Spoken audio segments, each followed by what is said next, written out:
And we're going to be streaming live, if that's okay. Evangelist Jeremiah, could you just help people to come in while I do this? Yes, I'm doing that.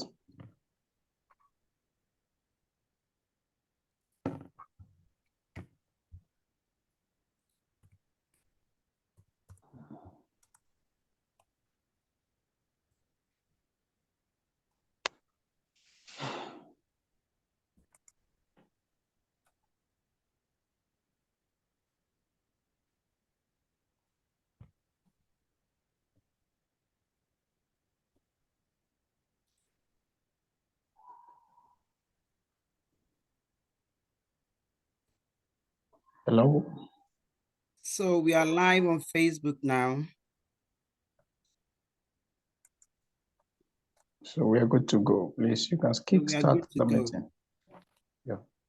So let me welcome you all again to our program, your program, Come Let's Reason Together.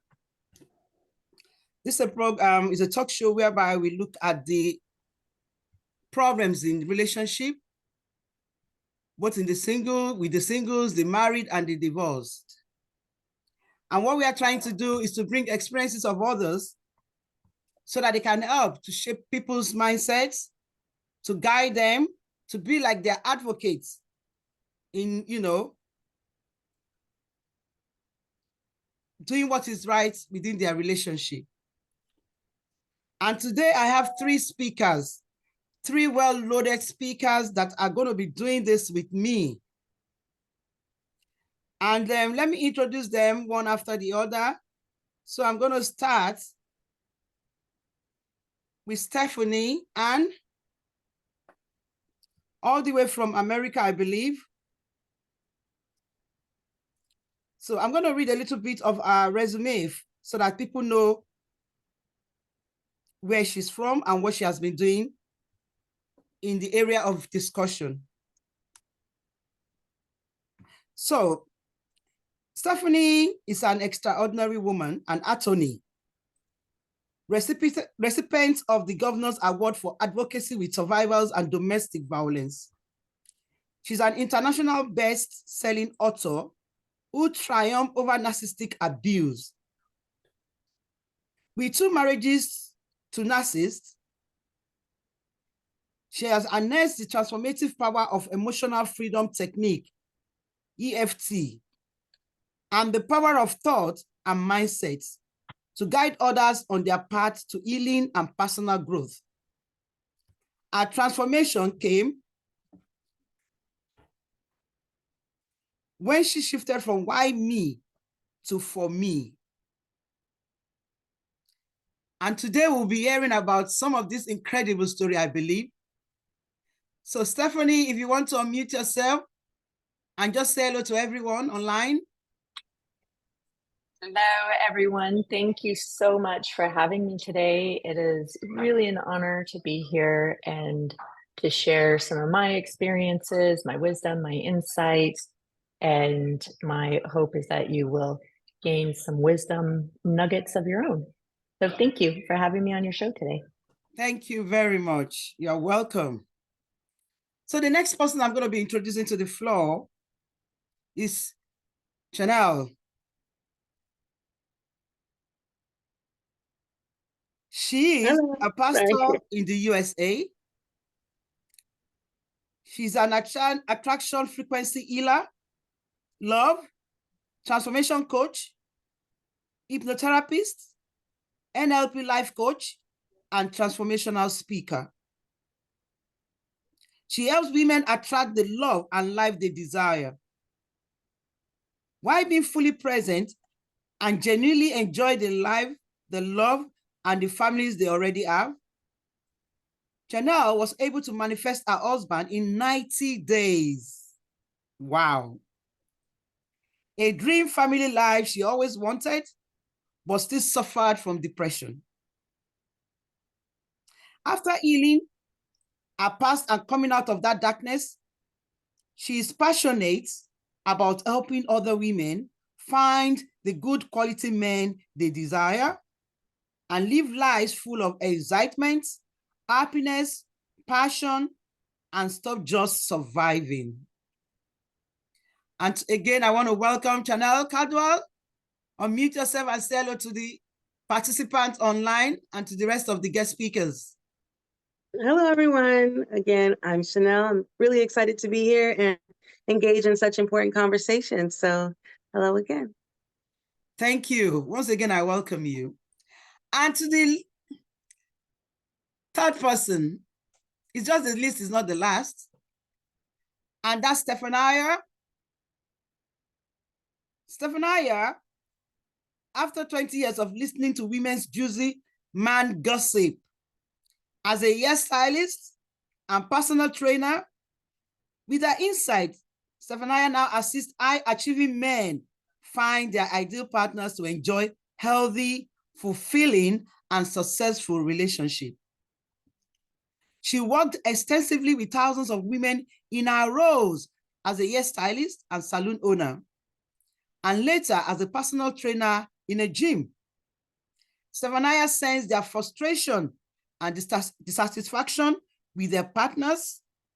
This insight propelled her to support high-achieving men in seeking partners who appreciate them for who they are, not just their financial status.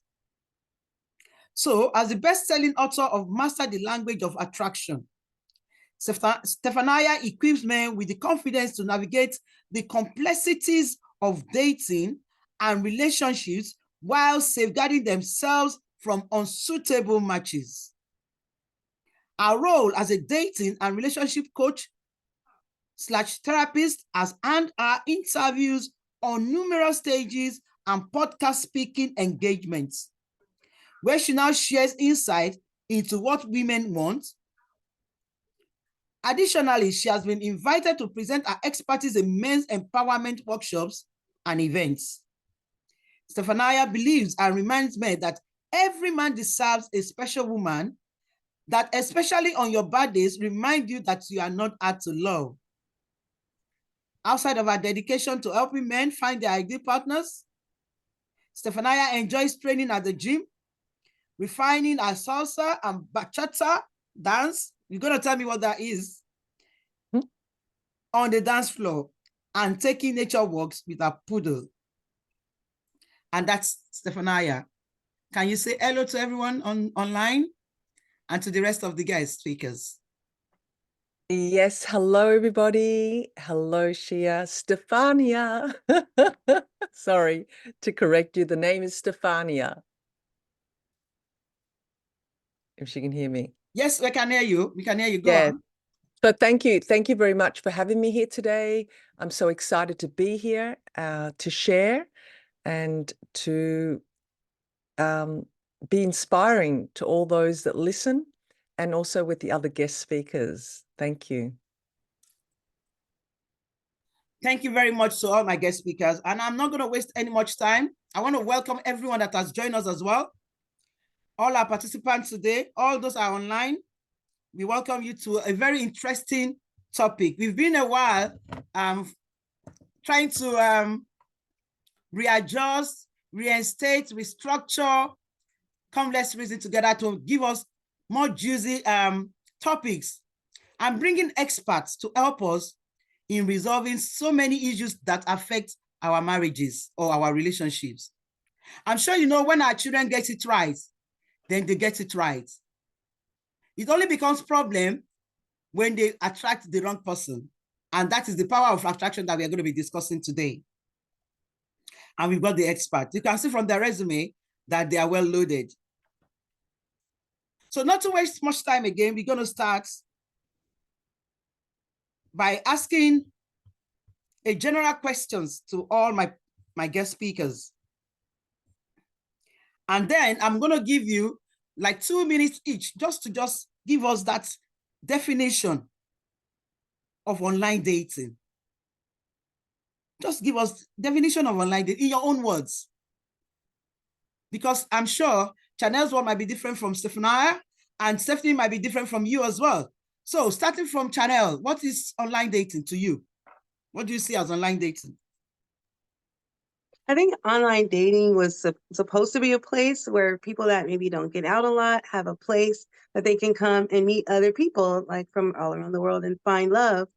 And it can be that, but a lot of times it just becomes a place where people go to like creep and find, just one night stands. But it definitely can be a place that you can find love if you know what you're looking for and if you're representing yourself to the best of your ability. So, thank you. So it's a general platform where we can find love if you know exactly what you're doing. That is deep. Over to you, Stephania. Unmute yourself. So online dating is definitely what Chanel said, a place where people come together to hopefully meet, connect, find love, be able to share inspirations between each other. And because we're connected via the internet in such a big way, I guess it's an amazing thing that we can connect with people from way over across the other side of the world. We're not limited anymore to only connecting with people just in our environment, close environment.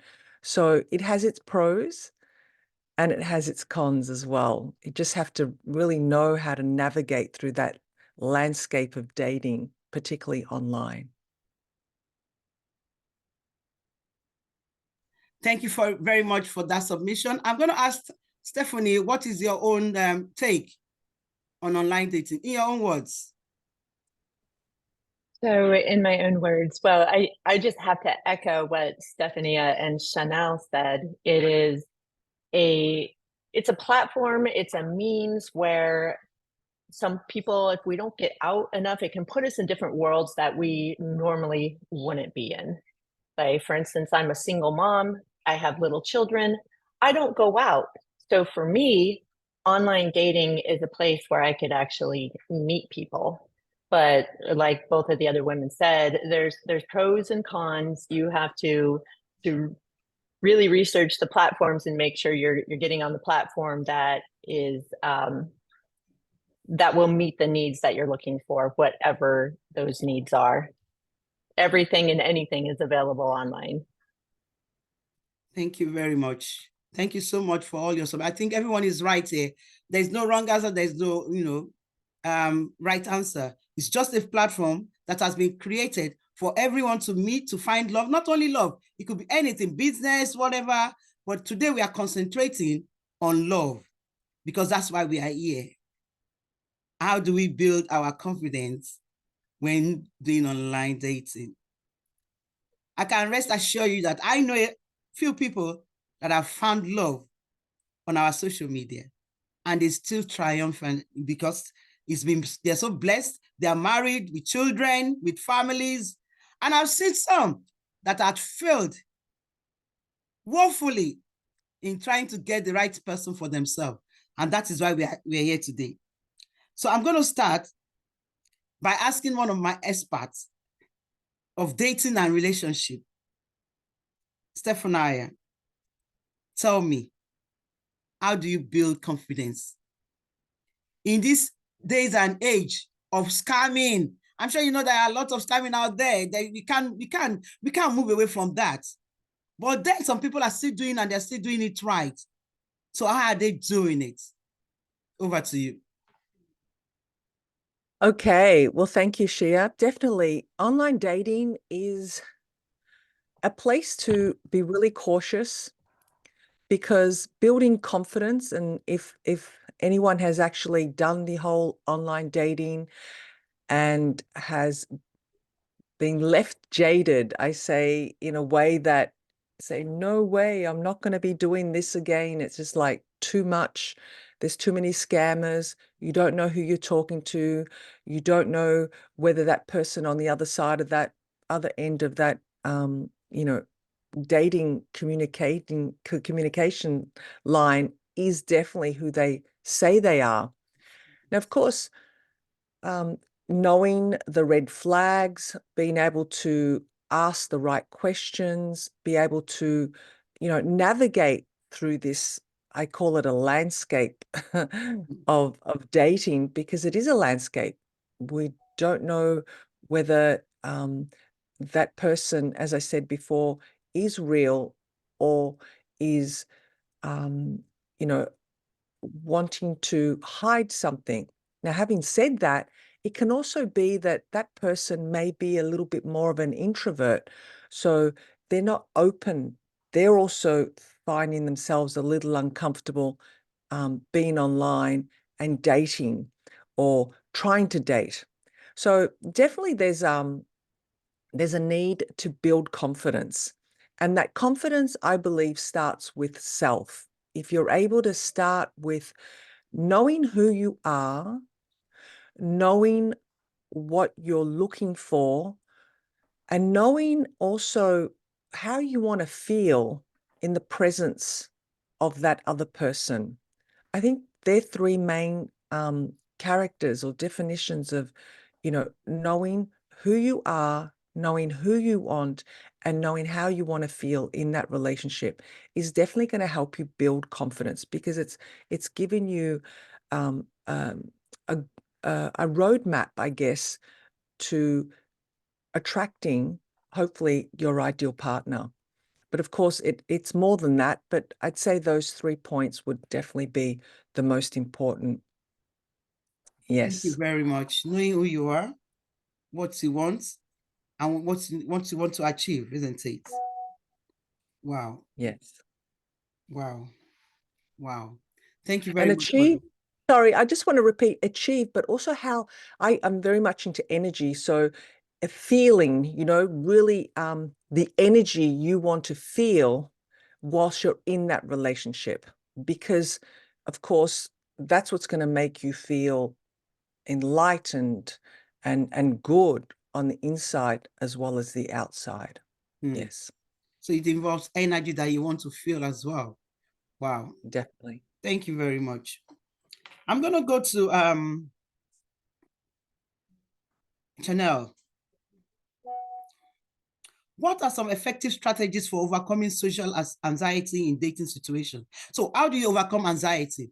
Because we've just heard from Stephania that you need to know who you are, your personality. You need to know what you want, and you need to channel your energy into it, so that whatever you want actually can come out in the physical as well. But then there's always this social anxiety, people being anxious of the fact that, okay, I have all these things, but I'm still anxious because I don't know what I'm going to meet, who I'm going to meet, who is it going to be, or who is she going to be?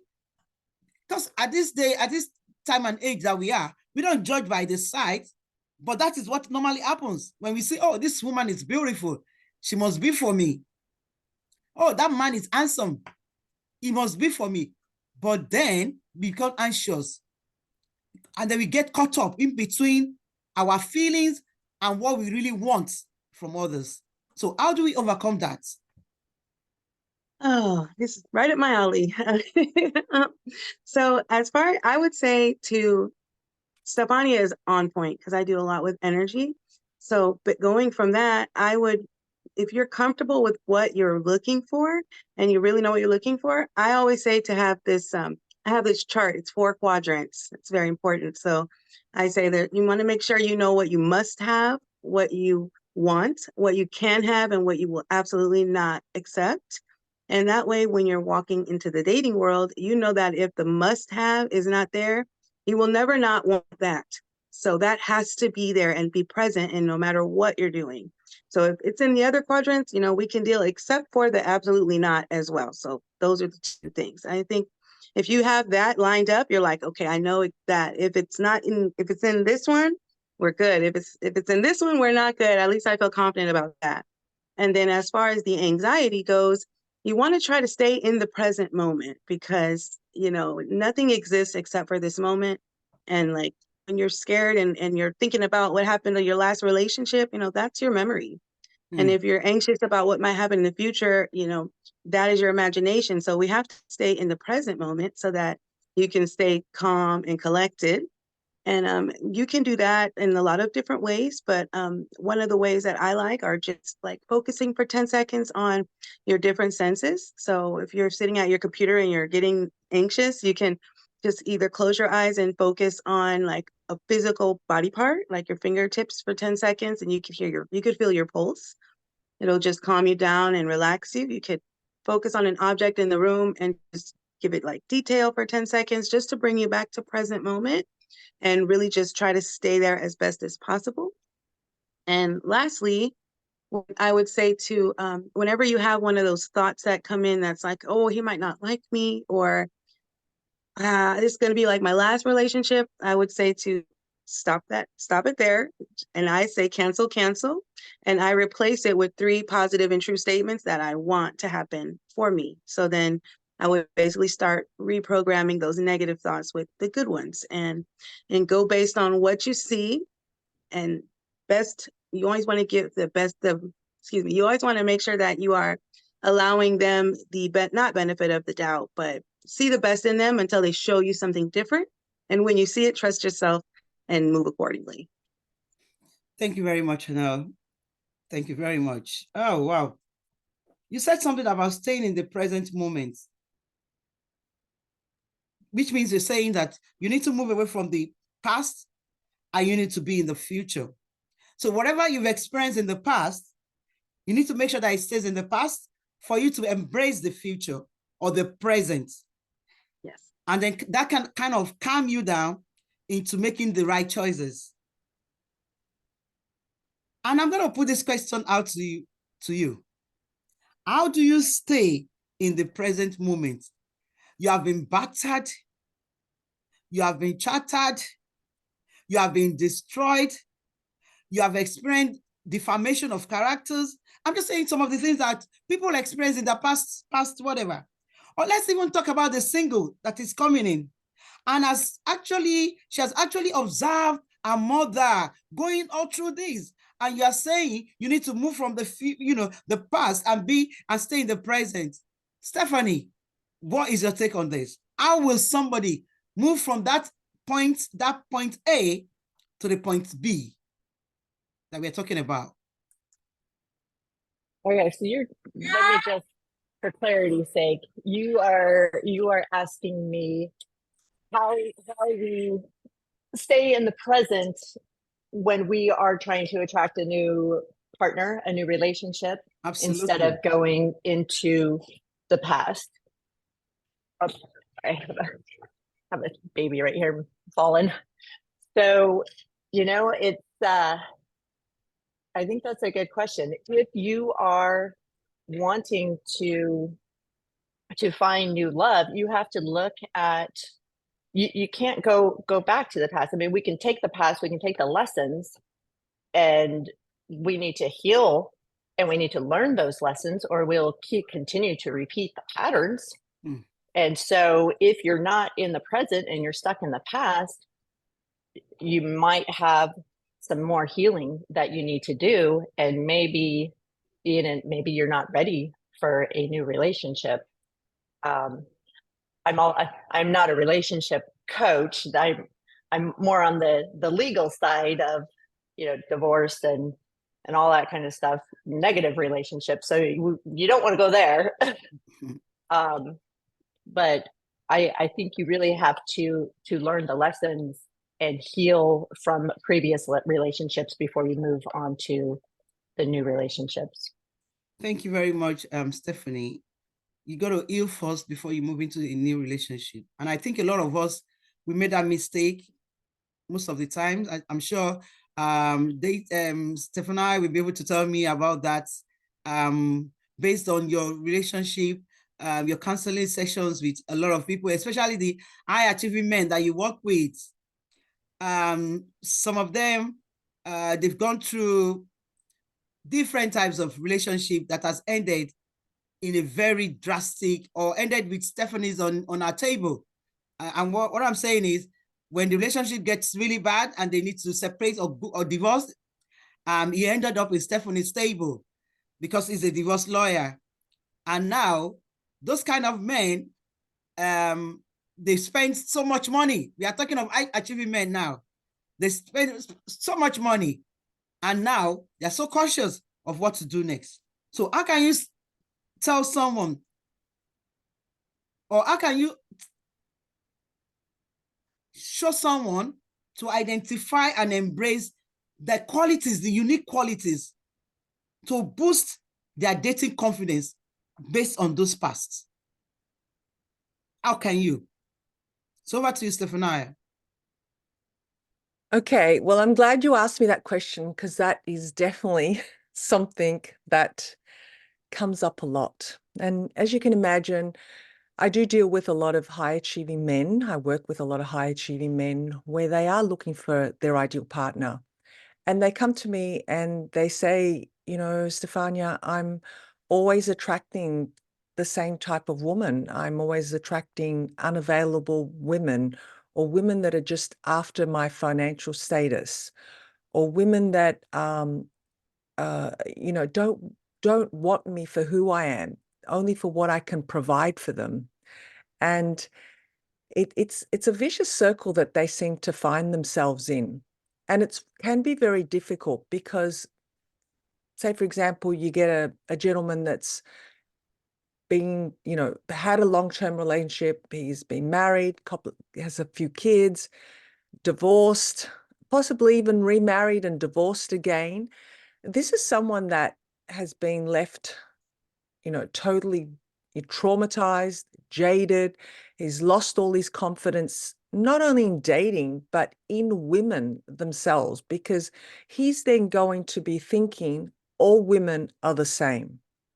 Now, of course, if you know, anyone thinking, you know, all women are the same, or all men are the same, it doesn't matter whether we're dealing with men or women here, but if you're thinking that everyone out there is out to get you, is out to take from you, everybody's toxic, you can't find a good woman, well, of course, that's exactly what you're going to attract, because your words are going to create your whole reality. And first of all, there's got to be awareness that, hey, not everybody's the same. You know, like, look at your hand, for example, look at your fingers.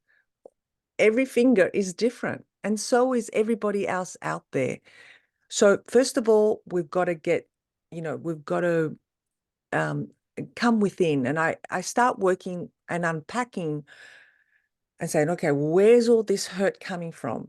All the trauma, all the hurt. We need to deal with that first. It's like healing the wound.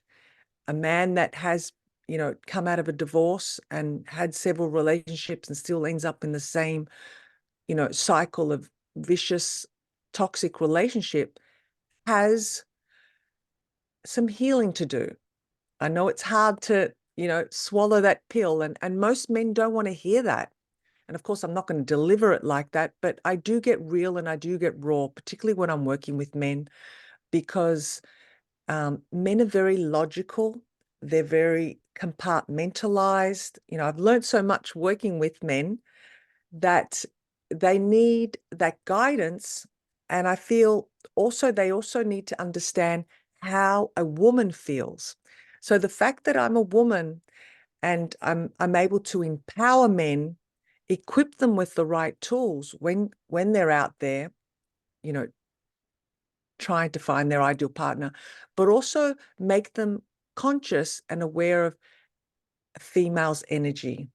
And I think that's really, really important, because they can then understand what they're dealing with. Yeah, because if you're wounded, trust me, there's a lot of women out there that are also wounded and also doing the same thing, protecting their heart, wanting to attract the right person. But is this the right person? He looks fine, he dresses fine, he talks all the sweet talk, but am I going to end up in the same scenario as what I did with my last relationship, right? And that's something that goes for the men as well. So we're all out there doing the same thing, and we're looking externally, but we're not looking internally, working within ourselves first to then be ready to attract the love that we want. So Yeah, I hope that's answered your question as far as you know, the work that needs to be done within first. Yeah. And it is challenging. I think it's a little harder for men than it is for women, because women are already open to it. I feel that women are a step ahead because they're already in, you know, women's circles. They're empowering themselves, they're equipping themselves with the knowledge, the tools. I just feel that men need to step it up a little bit if they want to stay in the game. Can I quickly ask a question? Can I ask you a question around that? Do you think men are more rigid than women when it comes to relationship or breaking out of their past? Right. I wouldn't say rigid. I don't think I'd use the word rigid. I would say they're just they're very cautious, and they're not going to open up, and they're definitely not going to be vulnerable straight up, right? They're men. They got to show they got strength. They got that macho thing. They got that alpha thing going on for the majority. And for those that aren't so alpha, are a little bit more beta, and they're more introvert, they're just protecting themselves. So they're just like sitting back watching and not taking action. And that can be worse, because you could have a woman that's really attracted to you. I say to these guys, you know, that silence, that sitting back and waiting actually shows a lot of strength. They don't know that. Absolutely. They actually are quite attractive, but then they don't know how to step forward in that strength because they're introverts. They're just protecting themselves. When in actual fact, to a woman, it's quite appealing. It's sexy because it's mysterious, right? So yeah, they're caught between this. Oh my God, she's into me. How could she like me? I mean, of all people, I don't think I'm her type. But and that then they start self-sabotaging. That, you know, internal dialogue starts, and before they know it, they've lost it because they're sitting back, too aloof to do anything. Yeah. Thank you very much, Stephanie. That's really, really helpful. And I think a lot of people that are listening to this, I'm sure they will be picking some information that can help them, especially those that are, I won't say probably single, I will say people that have experienced relationship before, and they're trying to establish another relationship in their present life. And that's going to take me to answer, because I've got some questions that I've written down here. So talking about mindset and having positive mindset, because you mentioned something about the fact that if we don't come out of the wherever that has happened before, we cannot enjoy the present that we are trying to embrace. And I want to ask Chanel, how do we cultivate a positive mindset to attract the ideal man and woman? Based on what Stephanie have said to us now, how do we cultivate that mindset? Yeah, absolutely. I think, again, trying to make sure that you're not on that frequency of fear and trauma, like from the past, and always having that on your mind, because you will attract that into your world. And I'd even go a step further to say that the person that you attract in that energy will actually have that similar frequency as well. It just she might not express it, or he may not express it like she does, because she may be really kind because of the pain that she's experienced and not want other people to be hurt like she's felt before.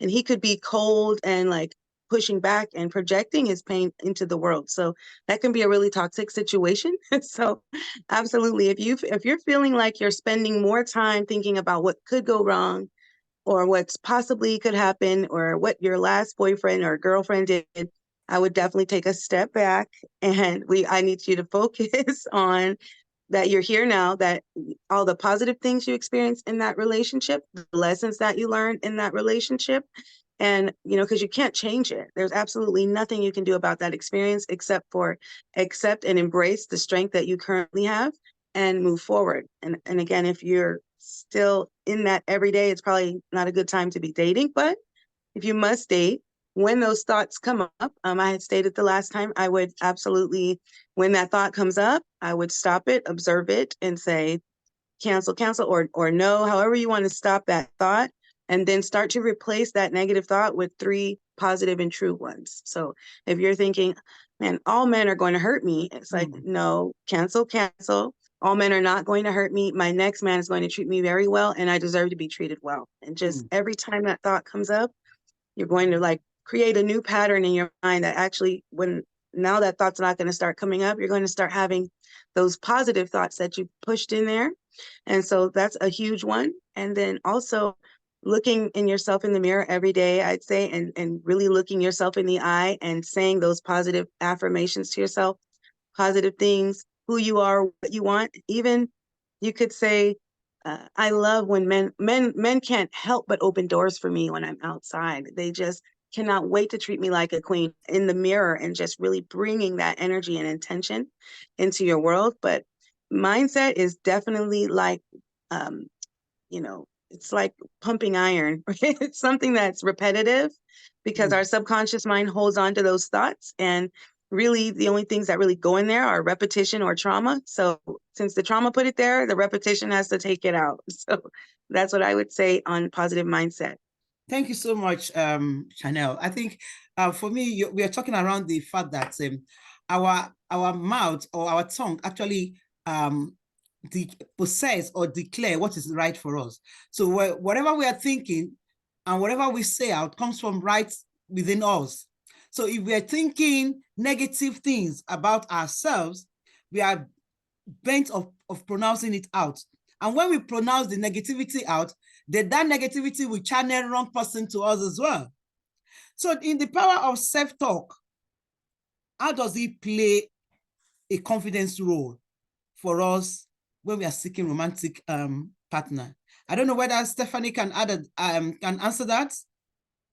Self-talk, because Chana, you remember that you mentioned something about, focusing on something about yourself and, just meditating for 10 seconds to actually, calm yourself down from any anxiety or any fear or whatever.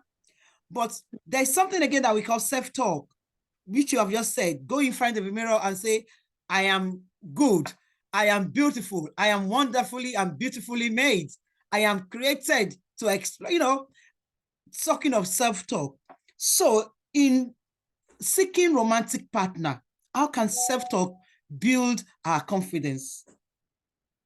I don't know whether Stephanie wants to answer that. Yeah, sure. I love the saying, as within, so without.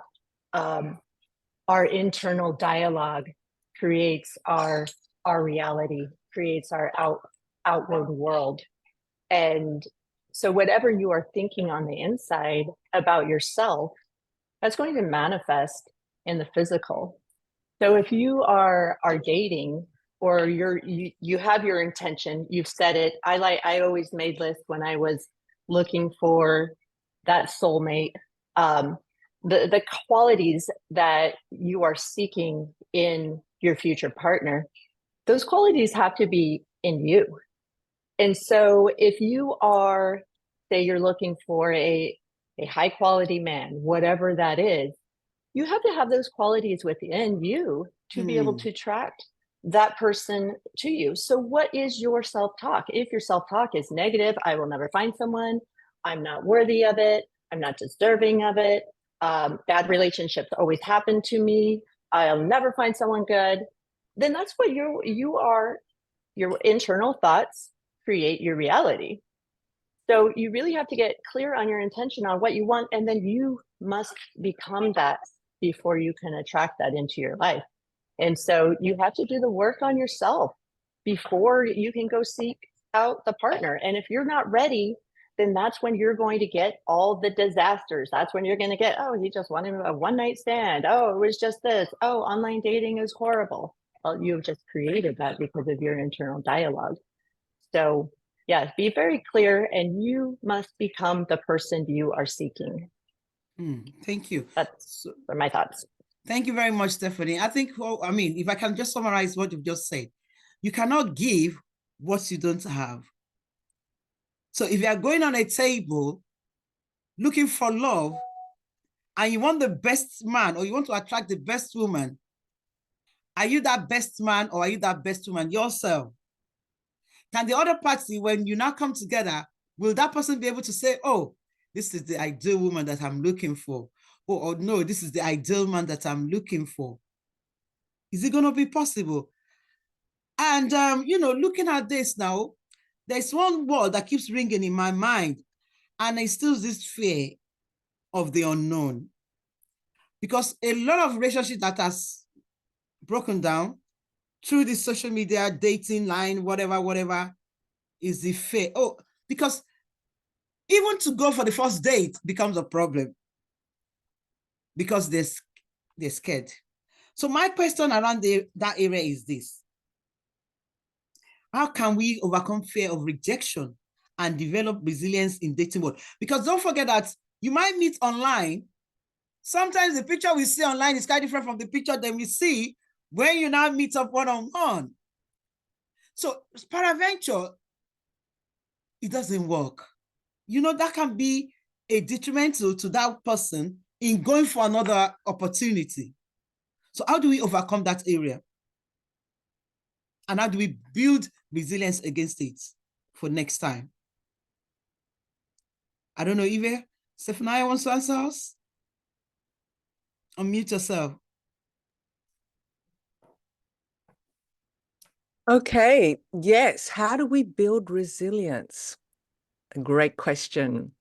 Well, again, just recapping a little bit about working on yourself, knowing what it is that are your deal breakers. We need to know what our deal breakers are. We need to set boundaries. And often we're very good at setting boundaries with other people, but I often say the real secret is being able to set that boundary within yourself. So when you set that boundary with others, you need to follow through, because a lot of times, we've all done it, I know I've done it myself, where you say, right, I've got this boundary and setting this boundary, but then I don't stick to the boundary. When you don't stick to the boundary yourself, you've broken your own boundary. So then that is really difficult to actually follow through with setting boundaries with others and building that resilience, building that strength to say no or to say yes, to identifying. When you're building that resilience too, you're also able to read the red flags. The red flags are the true signs, and not only by what textbooks say or guidebooks or books and everything, but what I do with my clients is I help them tap into their own energy, their own intuition, to be able to trust themselves with what they're feeling when they're in the presence of another person.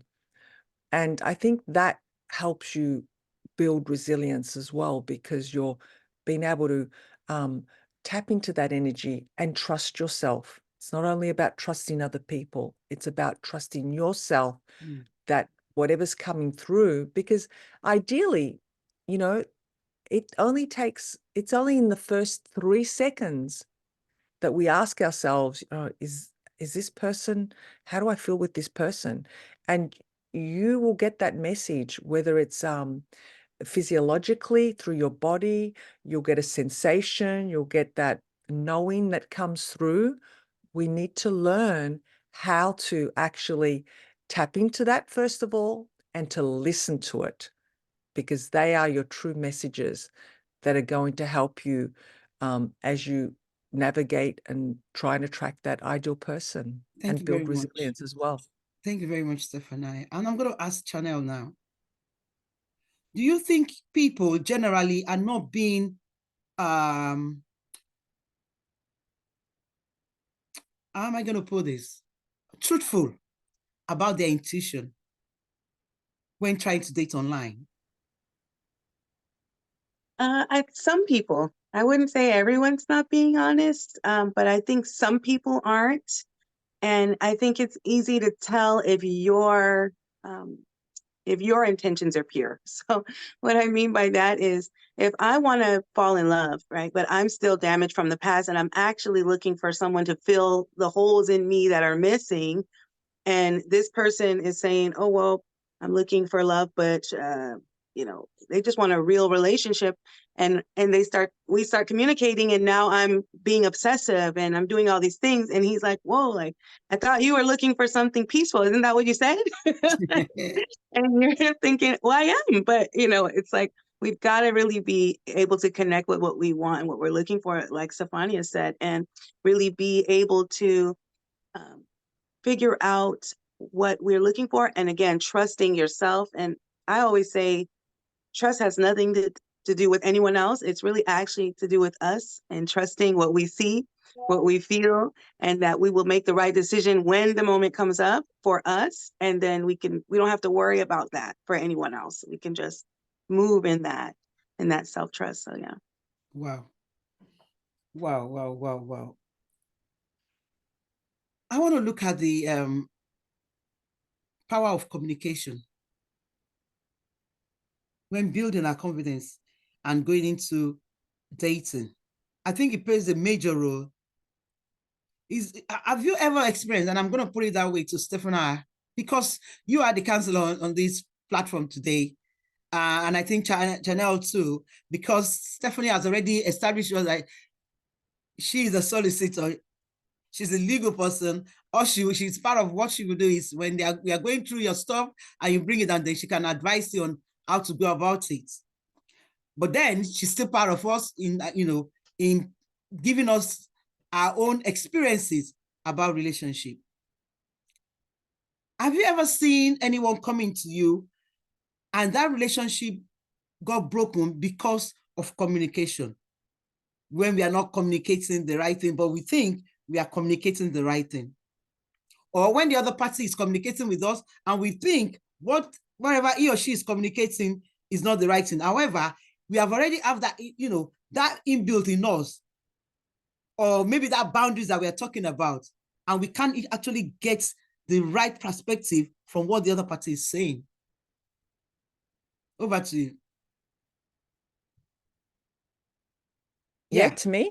Yes, yep. Okay, so sorry, the question is, do I have people that come to me and have communication problems, like they feel like they can't get through to that other person? They're finding that they're just not able to express themselves or get the other person to communicate wrongly understand with the other party. Correct. Yeah, definitely. And of course, why does that happen? Well, there's many reasons. It could be that's the way they're used to communicating. That's something that they've grown up to, communicate. It's been modeled to them by their parents. That's what they've seen, how other people communicate, but it's not working. So definitely. So we start with, understanding that everybody communicates differently. We all have a language that we speak. And, if we're talking about the language of love, we all love in different ways. And there's an excellent book, if anyone's out there probably read it or is interested. It's called The 5 Love Languages. And it's by a gentleman called Gary Chapman, an excellent read. And what it is, it's just quickly, I'll explain it to you, where we love in 5 different languages: physical, through gifts, words of appraisal, quality time, and affirmations, I think. But anyway, when we know what language we're speaking, and when we know what another person's language is, we're able to communicate using that language. For example, I'll give you my example of mine. My primary love language is words of affirmation. My second is physical touch, right? Now, if someone is always into buying me gifts, for example. That was the other love language, buying gifts. And it never says, oh my God, you look great, or you cooked a great meal, or is affirming something in a language that I understand. I may think, you don't love me. You know, you're not even aware of what I'm doing. You keep buying me these gifts, but it's gifts. Gifts is not what I want. I want you to notice me. I want you to be present and know that I'm here and that I'm doing a good job, or I look great, right? Words of affirmations. So that person may think, oh my God, she or he doesn't understand me. So we need to know, first of all, the language that other person's speaking. Now, how do we do that? We have to communicate with curiosity to understand. All right, I'm going to repeat that again. Curiosity. Be childlike. Be curious, because when you ask questions, you're going to get the answers you're looking for. And how you ask them is what's really important, because you don't want to come across like you're an interrogator, you know, particularly when you're first starting to date or meet someone or know someone. It's all about making that person feel comfortable with your questions. So if there's a little bit of playfulness, curiosity, it's not so invasive. That person doesn't feel like you're trying to find everything about that person, particularly in one date. You know, have you ever been on a date where that one person, it's like they've got a whole list and they're reading off the list. Do you do this? Do you do that? What do you like? What don't you like? And it just goes on. You think, oh my God, this feels too much like I'm being interrogated at a police station. So very, very important, communication, your style of communication. And you know, the best way I say to people is just be you. Don't try and be someone that you're not. Don't try and be someone that you think that other person expects you to be. Yeah, because when we start doing that, we're in our heads and we're not in our hearts, and we're not in alignment, and we'll lose track of everything. And particularly, I say to my gentlemen, when you're dealing with women, they will read you like a book. They will sniff you. They will see you coming. Yeah, because they can sense. Women have got that really natural, innate instinct to know whether you're being authentic and real, or you're just, you know, trying to put on a show for her. Thank you very much. Thank you very much, Stephania. Thank you for that. So we have 5 speaking love languages that we need to find out which one is ours in the first place. And I'm sure as women have their own, men have their own as well, isn't it? Unmute yourself. Yeah, definitely. It's for both men and women. And you see, when you know that language, it's just makes it so much easier, because there's so many couples out there, so many people that are attracted to each other. They have they love that person, or they feel good in that energy, but the minute they try and communicate, it just crumbles. They can't seem to communicate, but yet they care so much for that person, but the communication flow is not working. So that love language, knowing that love language, that language is so important, because I say to people, it's like you try to date someone. Let's say, for example, you're English and you're trying to date an Italian woman, for example. I say to my men, and she doesn't speak English. She only speaks Italian, broken English, and you just speak English. Both of you need to learn. You need to learn a bit of Italian, and she needs to learn a bit of English. So therefore, you're communicating a lot easier. Thank you very much. So you must learn each other's language in a simple way to make it work. Channel, I'm coming to you. We mentioned something about the red flags.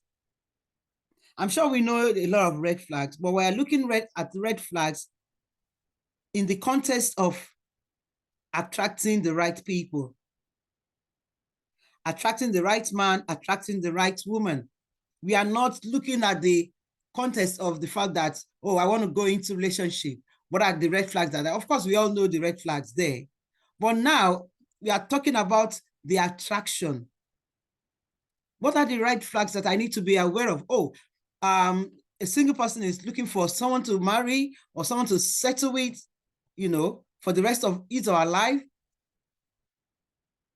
In terms of the attraction, the attractive part of it, what are the red flags this person supposed to pay attention to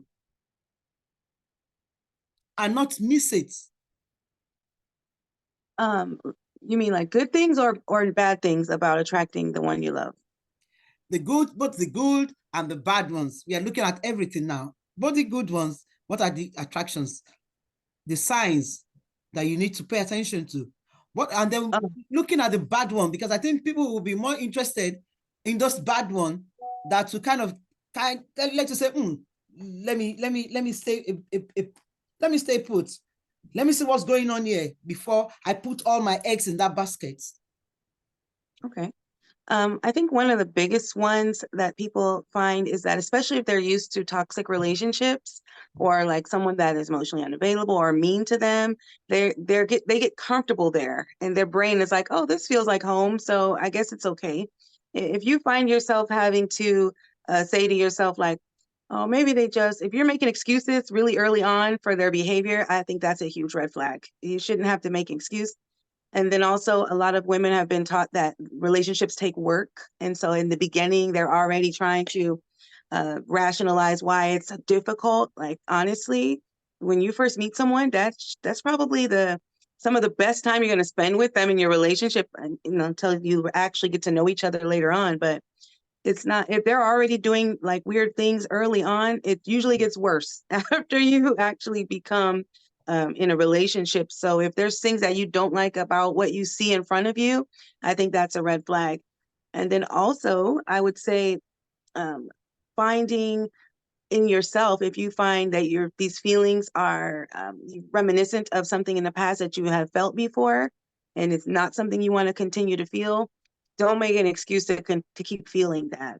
And I think some people don't realize that they can actually be comfortable and attracted to, sometimes even addicted to chaos and the pain that they felt in the past because it feels safe based on the way that their brain is functioning. So they could actually feel comfortable there. But no matter any of that, if you're feeling sadness or you're making up excuses for the partner, or you find yourself looking in the mirror at what's wrong with you based on something that the person has said or hasn't said, if they're not giving you any type of affection or attention and their message is not clear, that's a red flag. I mean, there's a lot of red flags. I think the main thing would just be to focus on how, at least write down on a piece of paper, how do you want to feel? What do you want in your relationship? What do you want it to look like? And like really close your eyes and see it, feel it, be able to smell his cologne in your visualization. And then when you are in your real life, if it doesn't feel like that, then you can just move on. That's what I would say. It's a personal thing, but you need to know what you're trying to feel and really avoid not feeling like that. I mean, obviously it may not be perfect, but the basis, like let's say romance. If I like a romantic man, then I need to meet a romantic man. I don't want to have to take a man who's not romantic. And then in my mind, I can fix that, right? I can change that.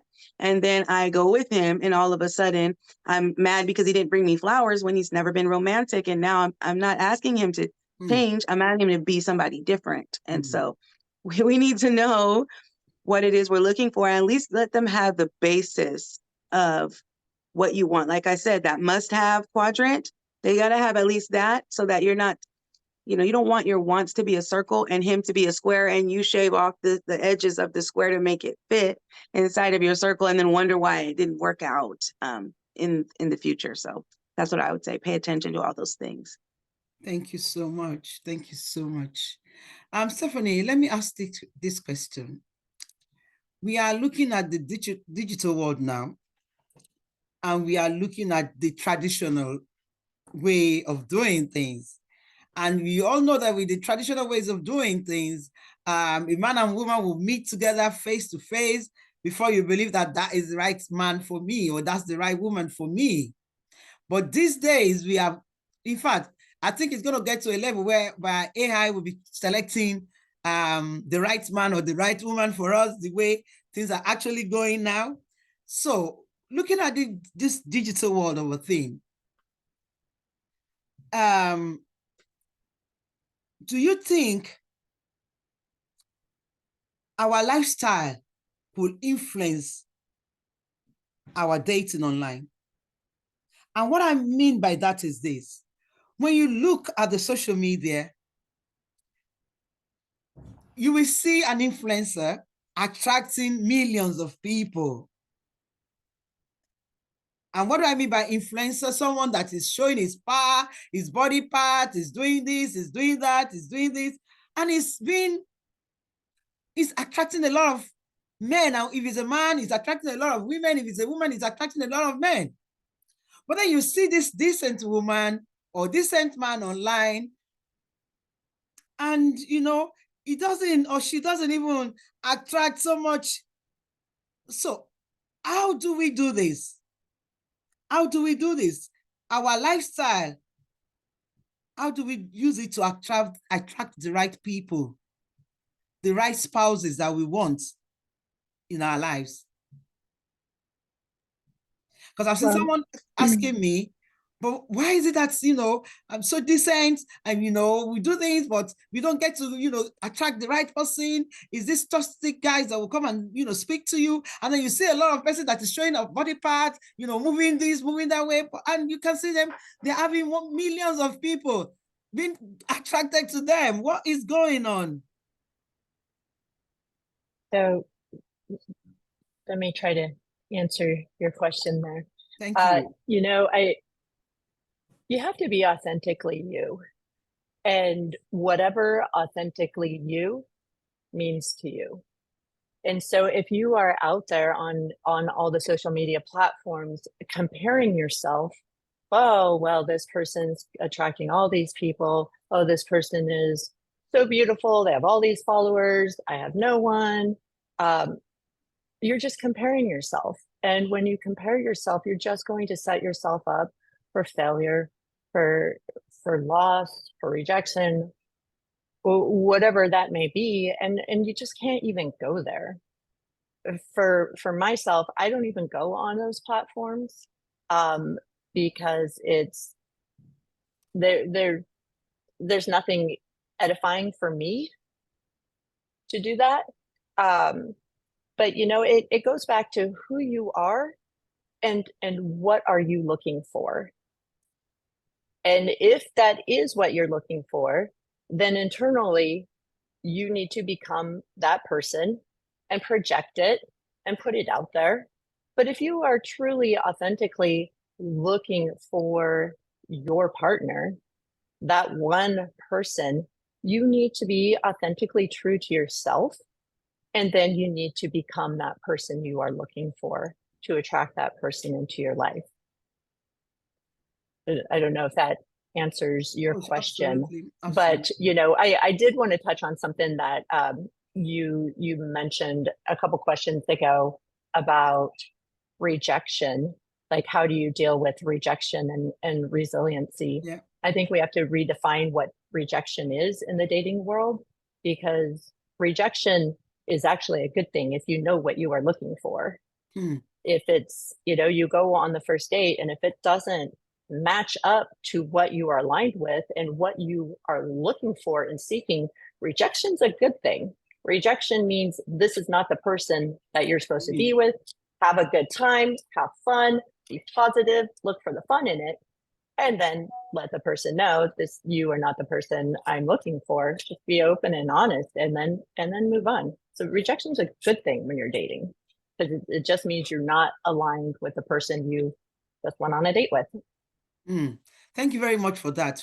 And let me just say, you are very right. But we are looking at a situation whereby this person has been trying to date few opposite gender, and it's a continuous thing. you will kind of sit back to say, what is going on with me? Why am I not being lucky with attracting opposite gender? We are looking at the fact that maybe someone has been on like 3-4 different, trying to date 3-4 different men. And I'm not saying at the same time, but, constantly trying to renew his or her love life, but then it's always ending not good. I'm sure as human being, you will sit back and say to yourself, what is going on? Why am I not, what is wrong with me? Is there something I'm doing that is pursuing these people away from me? And it could really be that it's something that you're doing, which you need somebody else to help you to identify. So that is what we are looking at now, to say, look, if I have been trying to date a man now, I've tried the first one, I've tried the second one, I've tried the third one, even the fourth one, and I still keep on getting this attitude of, we are not good enough. Man, I've got to sit down and ask myself, what am I doing? Have I said? And that was why I asked about the power of communication, because sometimes we communicate what is wrong and we get rejected immediately. So how do we, and I'm sure some of you will understand where I'm coming from now. I don't know whether, and that's why I want to ask Stephania, when men comes to you looking for love, what are the things that they tell you? And I'm going to come to Chanel as well, because I know you deal with women as well. Okay. You're asking great questions, Shay. I love it. I love it. Now, we say, why is this happening? You go out and try and date the first person and it's not working out. You may be rejected. You try again, or you keep attracting the same type of person in your life, and you, for the life of you, just think, well, what's wrong? Is it me? What is it I'm not doing? What is it I'm not doing? What is it that I'm doing that I shouldn't be doing? And it could be a whole number of things, but the fact that you know and that you're aware that something's not working, well, that's a good sign. That's feedback, right? And like Stephanie said earlier, rejection isn't a bad thing. It's actually feedback to let you know that this person isn't right, or there's something that maybe I'm not doing rather than something that I'm doing that I'm not getting closer to my goal. So again, we've got to say, okay, I've tackled it this way. I've tackled it that way. Maybe I need some help. Maybe I can't do this on my own. Maybe I need a coach. I need a therapist. I need a counselor. I need to talk to somebody. I need to read some books. I need to start somewhere. Because what happens is, it's like when we're in a box, we're sitting in the box and we're doing the same thing all the time. We don't know what it's like when we step out of the box to even see what's written on the external part of the box. Does that make sense? Absolutely. So we need to get out of our comfort zone. We need to get out of what we're doing that we are feeling so comfortable, that's habitual, that's our own behavioral patterns that we have. And I'm not saying that there's anything wrong, or we're doing something wrong, or it's someone else that's doing something wrong, but something needs to change.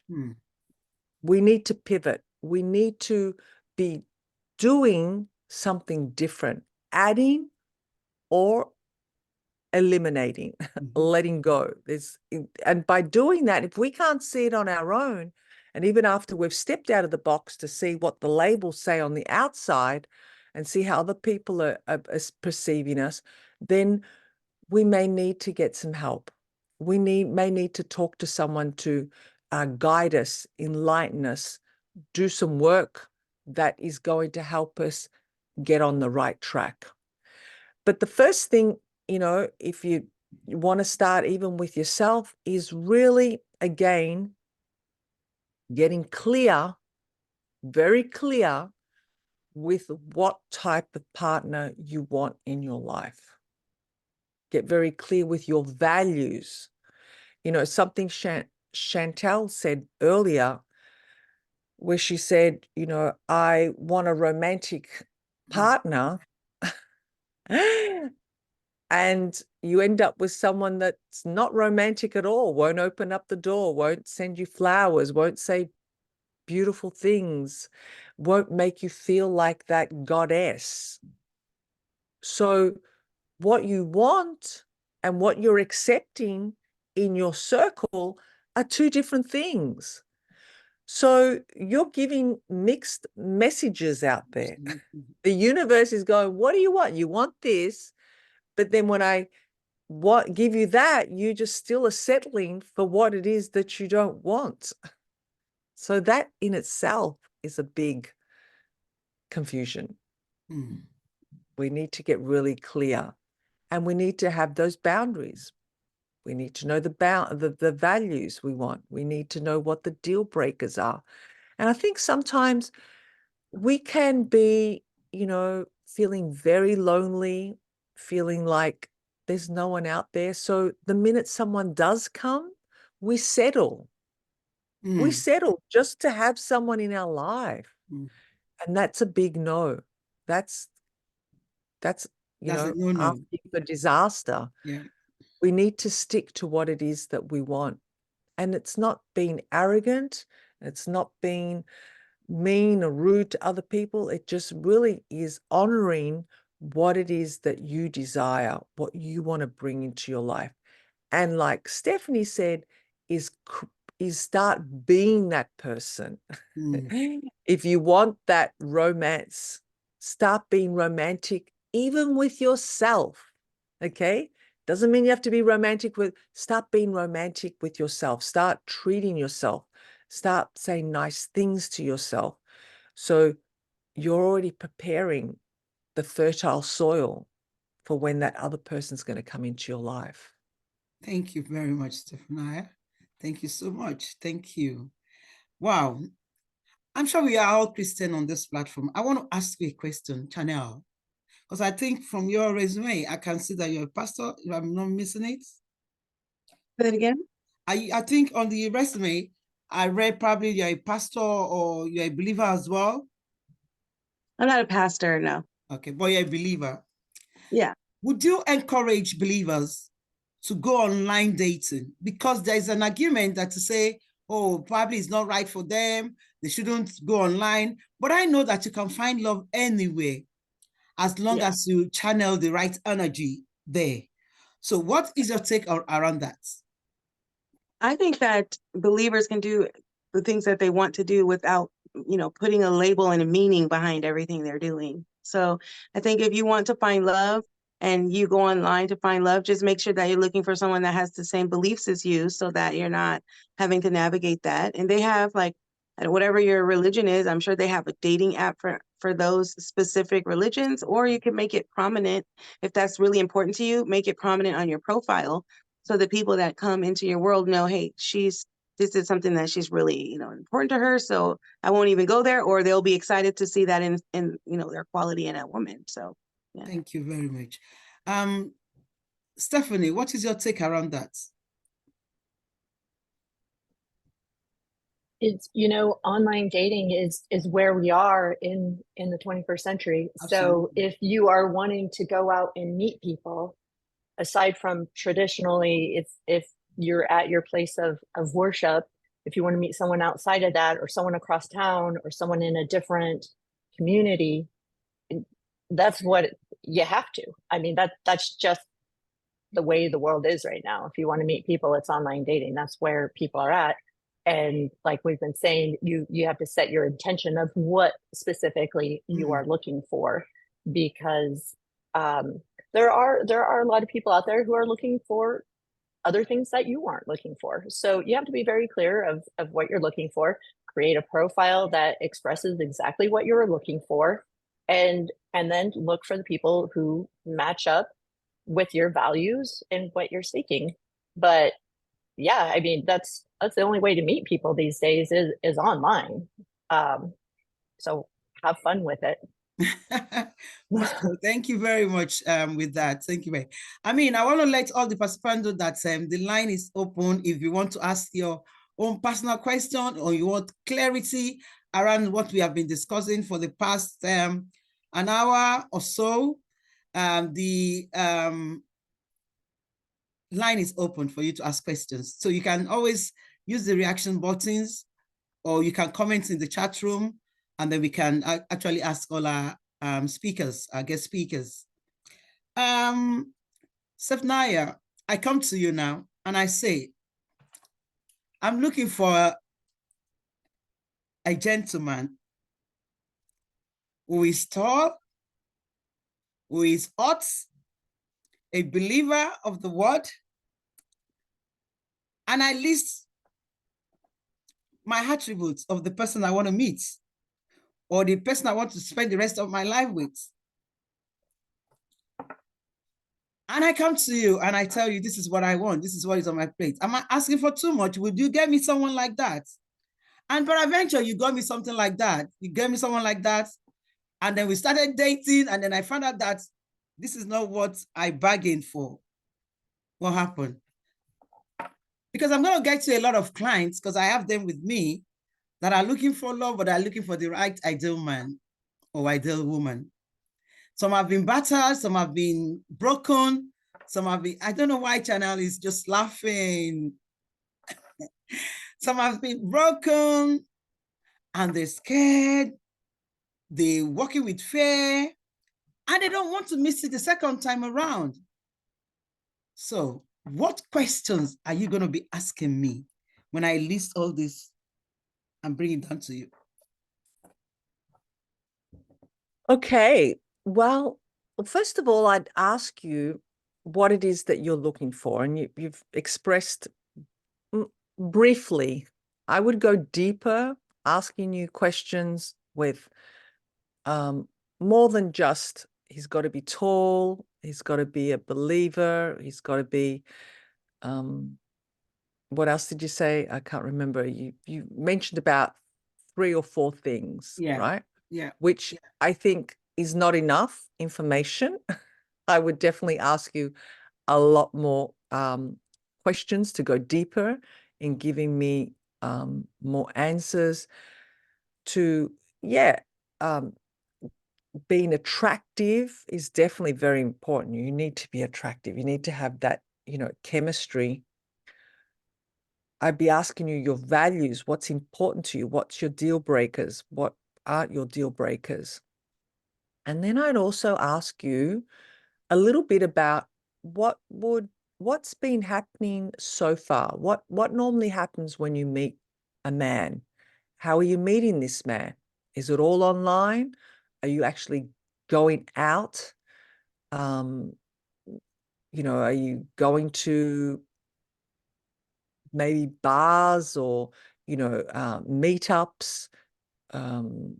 Anything that is maybe a little bit different than just being online. And of course, there'd be reasons as to why you maybe just stick to just meeting people online. I would also find out, what seems to happen, and obviously you're going to tell me, well, it all starts off well and starts off wonderful, and then all of a sudden it goes pear-shaped. And I would go deeper in asking more questions about that. And what is the outcome? What is your dream outcome as to where you want this relationship to be? So from there, that's going to give me an indication as to where you're at, where you want to be, and what's missing. What are the missing steps to get you to that end goal, to get you to attracting and finding that ideal man that you so desire? That's what I would do. Wow. And how would you know whether the person is saying is telling you the right things or not? How do I know? Yes, how do you know? Well, in conversation, I would do a little bit of cross-examining, like an investigator. So I would ask you questions, and then I'd ask you similar questions, but in a different way. So that would indicate too whether you really are telling me the same story, because sometimes we can get off track and tell our story in a different way. And yeah, so we need to get very clear, very, very clear with what it is that you are after. Thank you very much. So you need to get clarity about who is coming in, because you need to be protected. I'm just trying to establish for that as counselors too, we need to protect everyone that is involved in that situation. Thank you very much for that. Now, let me ask you this question. There must be some strategies that you need to put in place, strategies that you need to put in place for people that lack confidence in dating. So what kind of strategies will you share with them to boost their ego, to boost their confidence in exploring this part of dating line? Chanel. Strategies. I mean, outside of the ones I gave before, I think those are probably the ones that I would say. Whenever you have those intrusive thoughts that don't align with you being at your highest, best self, to replace those thoughts with the thoughts of you actually being strong enough and being, I'm standing in my strength. I am, extroverted. I love talking to women. I'm great at talking to women, or vice versa. Those things. And I had something I wanted to say about like where to find people, but I'll talk about that after. Go on. But yeah, go on. absolutely. Yes, you can go on with that.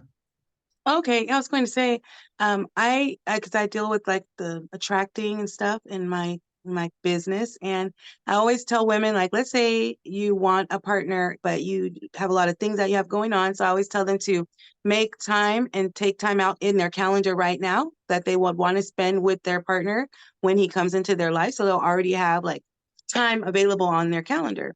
And so in that time available now, during the time that you put, I want you to do the things that you would do with your partner when he comes into your life, but do them by yourself. And so if you want him to take you to the movies, you go to the movies. If you want him to take you to dinner, you take yourself to dinner. And while you're there, I want you to visualize as if he's there with you. So the energy that you would have if you had a partner sitting with you, imagine that he's grabbing your, putting his arms around you and kissing your cheek, like that energy. If you wear that energy at that place alone, it's like it attracts men and women, because it's something about you having a partner that makes people come out of everywhere. Have you noticed? When you start dating, all of a sudden everyone else comes, and it's like, it's that contentment, it's that happiness that you're now wearing all the time. So yeah, walk around, go to places that you normally wouldn't go alone, so that you're able to meet other people, and and just invite it, and just obviously in a safe place. But yeah, I would definitely do that. And as far as strategies, working on mindset and healing anything that is from the past is going to get you on a much higher frequency, and allow for you to be able to receive the love you're having, as well as give it out without all the additional, drama that comes with having these old fears that are lingering around. Thank you very much. We are still talking about attracting the right person with the right motive, when you are portraying that motive yourselves. And that's what we're saying. Now, how do we deal with scammers? Because we have to talk about it. Because this is what is actually creating a boundary or barriers with online dating not being embraced the way it's supposed to be embraced. How do we, because these scammers, these people that scams you, they will come in the right way. And what they've, okay, let me ask a question. How do you know that this profile that this person is using is not their right profile? I'm sure you must have come through this and you must have seen people asking you these questions. And I want to ask Stephanie, because I know Stephanie is going to go very soon. So let me ask you this question. How do you know that this person is the right person, is not a scammer, and is using his right profile? How can you match what he's saying with that profile? You know, I think that is a great question. You can't always know. And, you know, that is something, so, you know, my background is in narcissism and narcissists. How do you know?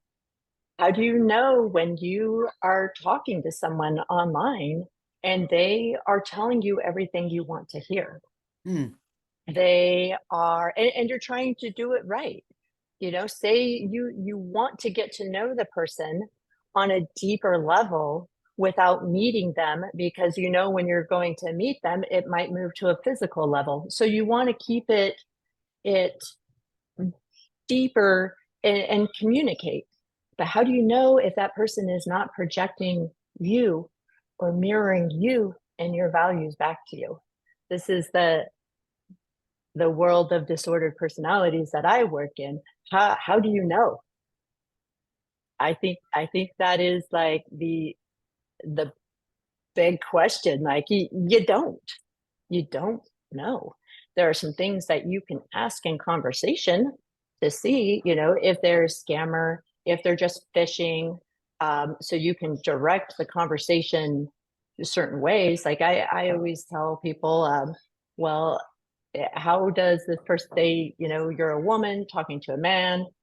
How does this person feel about other women? What is his conversation around women? How does he talk about his mother? How does he talk about other women in his life? What is he saying about their exes?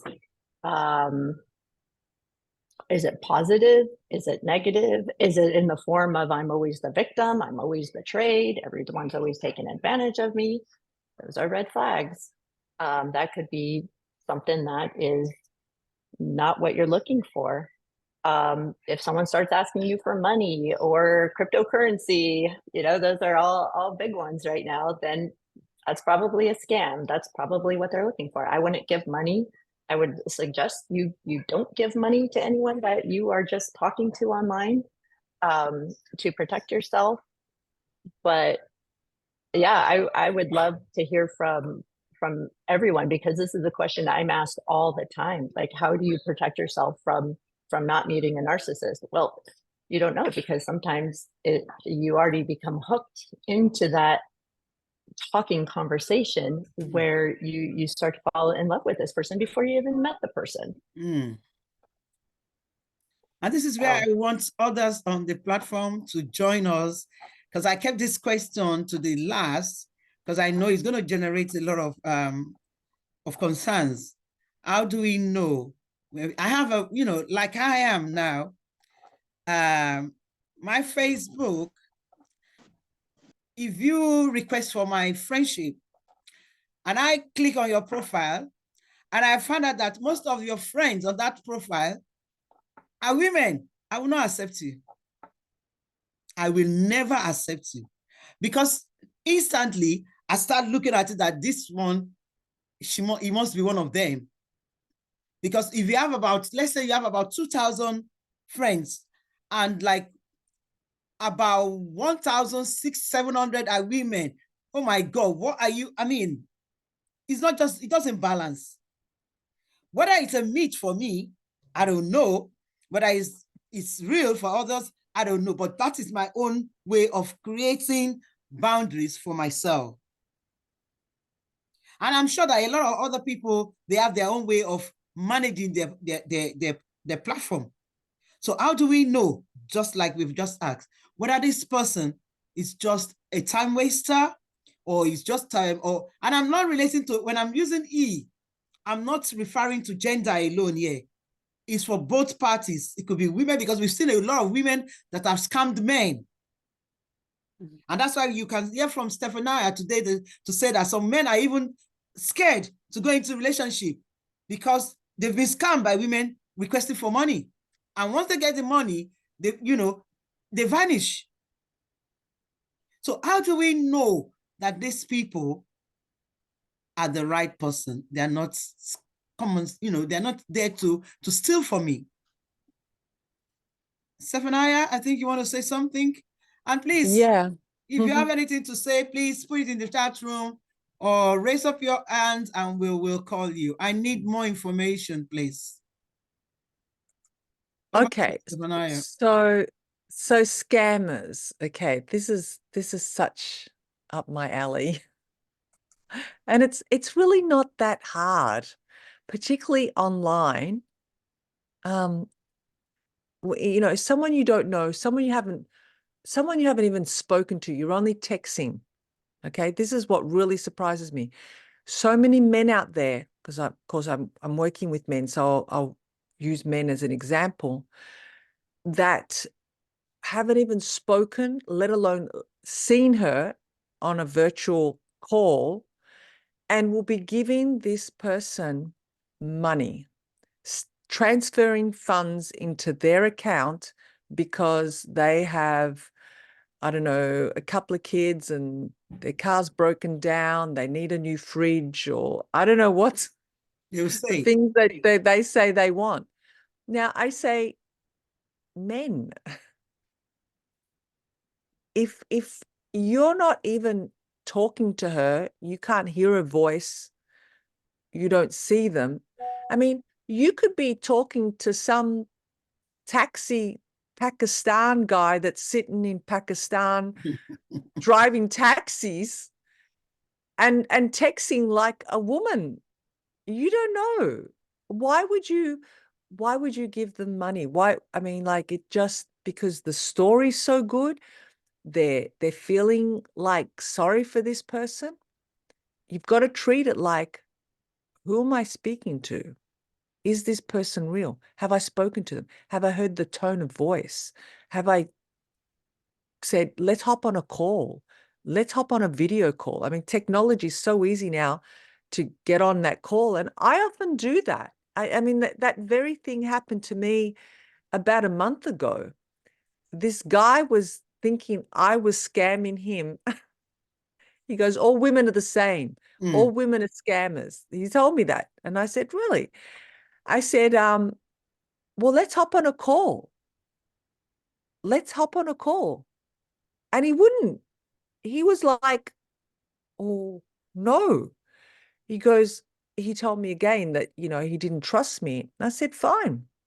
So then he said to me, because he lived in Melbourne, he said, let's meet for a coffee. And I said straight up to him, I said, how can we have a coffee when you're not even wanting to jump on a call with me? Here you are calling me a scammer, and you obviously have your scammer rules.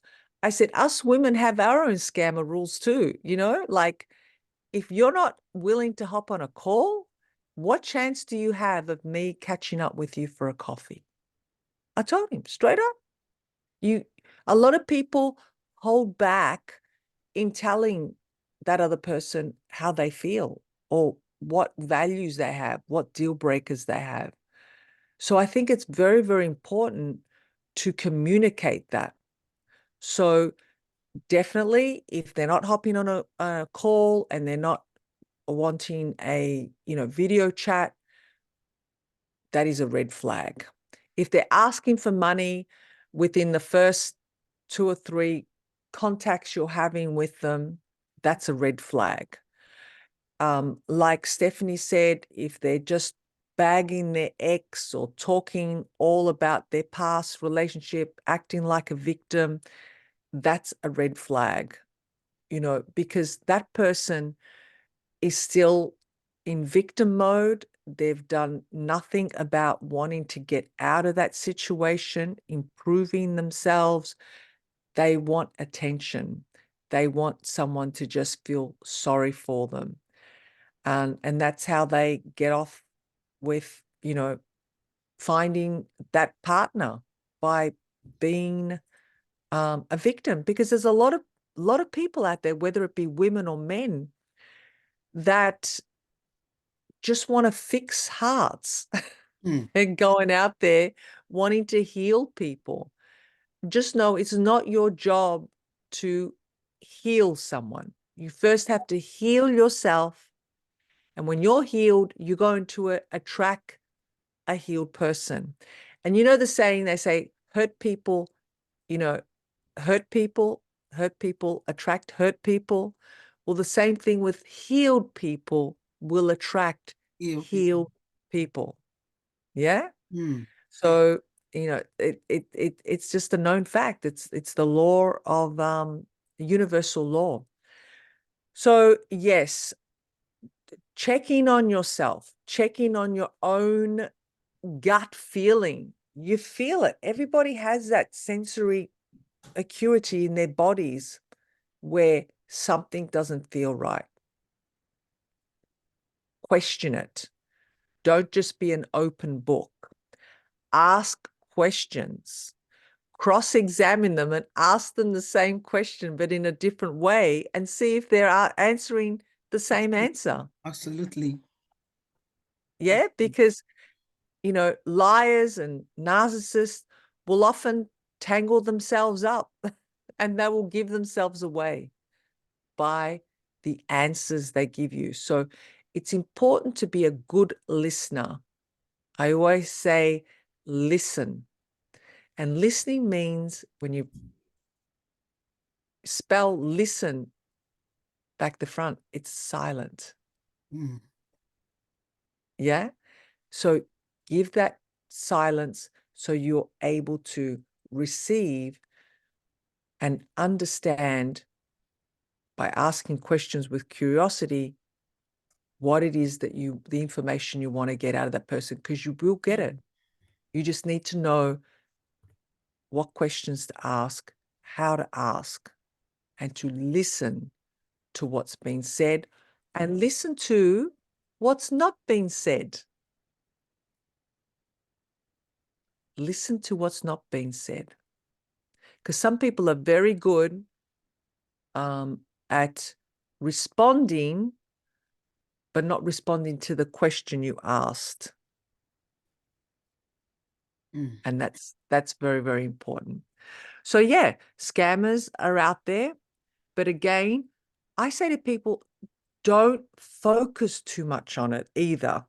See, if we go out there saying everybody's scamming everybody, we got scammers all over the place, we're just in a world of scammers. You're going to be creating that environment of scammers around you, because that's what you're focused on. So what you focus on is what you're going to create.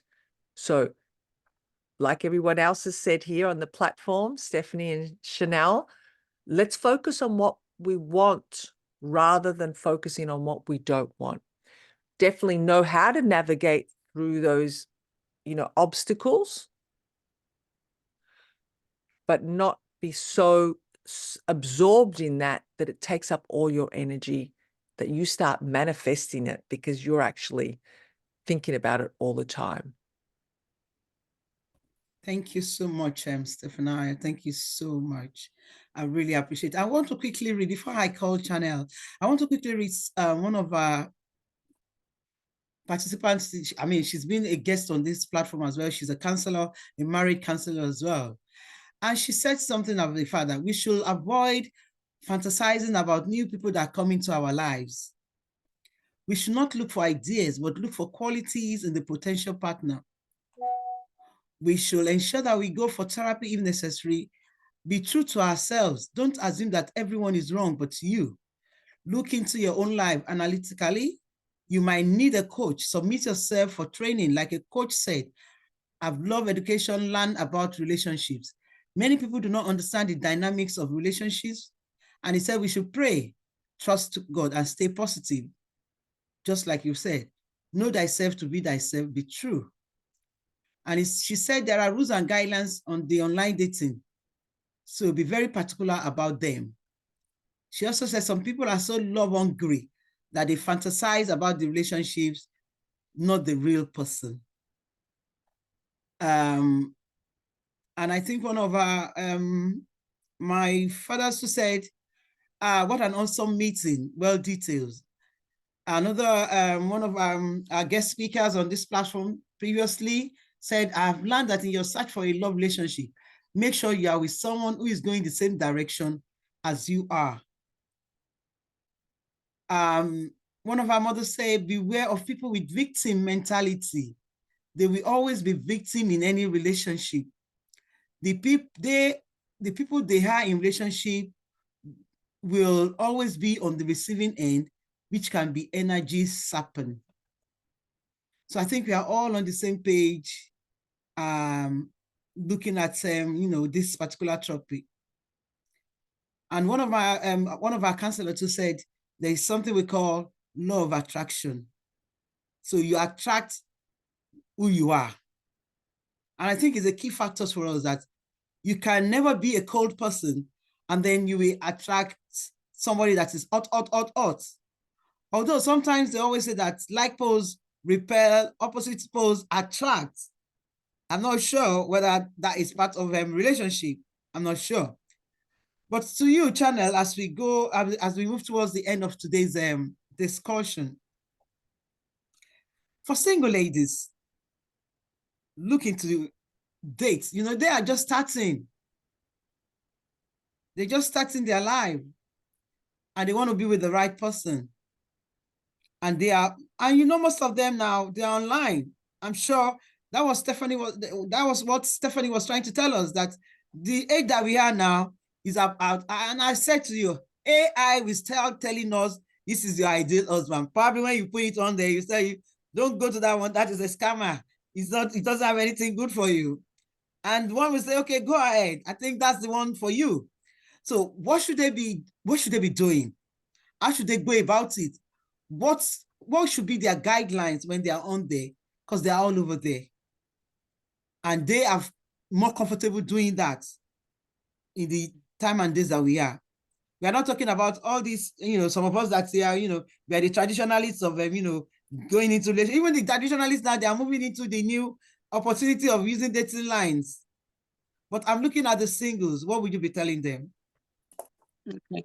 Before we move on, about the fantasizing, I completely agree with that. And as for a woman, if you're not sure if you're fantasizing, what you can do is write down a list. Like if you meet someone, write down a list of all the things that you love and like about them. And when you look at the list, if more of the things on the list are what he can do for you, more so than who he is and the qualities of himself, then you're actually more in love with the idea of what he can do for you, or, what him being in your life can do for you, than actually being in love with him or wanting him for who he is. So that's a place that you can start to decide if you're in fantasy world or not. But if you're just online dating as a single woman, I think obviously we all talked about it today, starting with self before you even open that computer. We need to know, where is your head at? Are you mentally ready and available to love someone else? The things that you're asking for of that man, can you offer that right now? Are you healed enough to do that? And if the answers are yes, then go ahead and open the computer, take a look, be your honest self, have your profile be all the things that are very important to you, to make sure that the person that enters your world can see you. It's like a little mini clip of your life on that profile. Pictures that are flattering.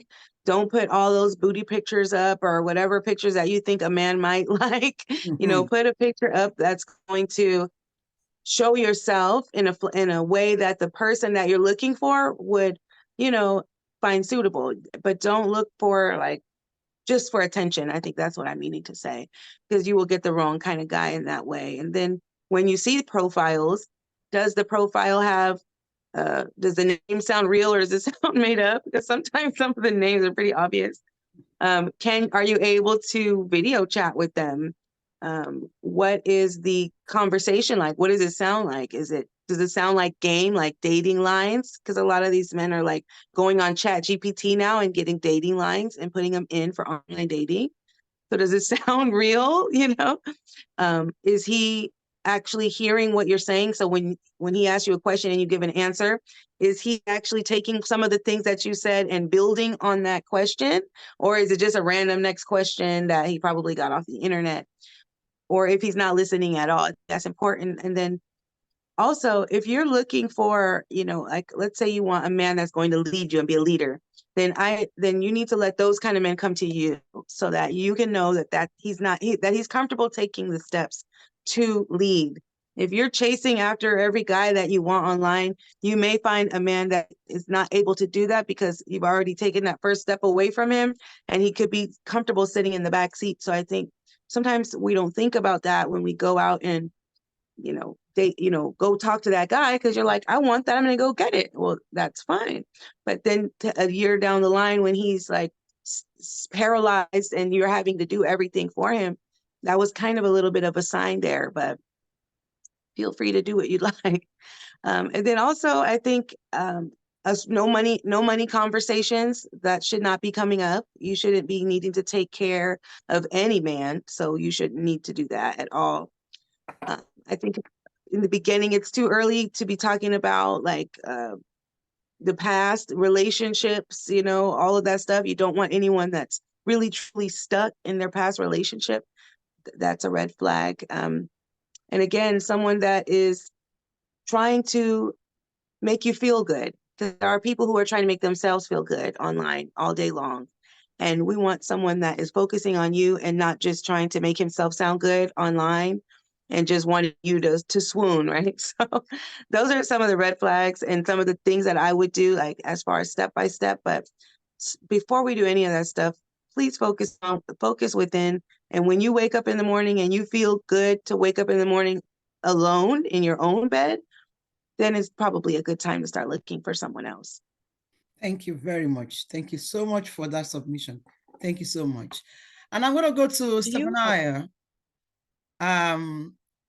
Like I said, Stephania is a dating and relationship coach for high-achieving men. So for some of our men, if they might not be here, but if you have anyone that is looking for a life partner, you can always speak to me and I can connect you with Stephania.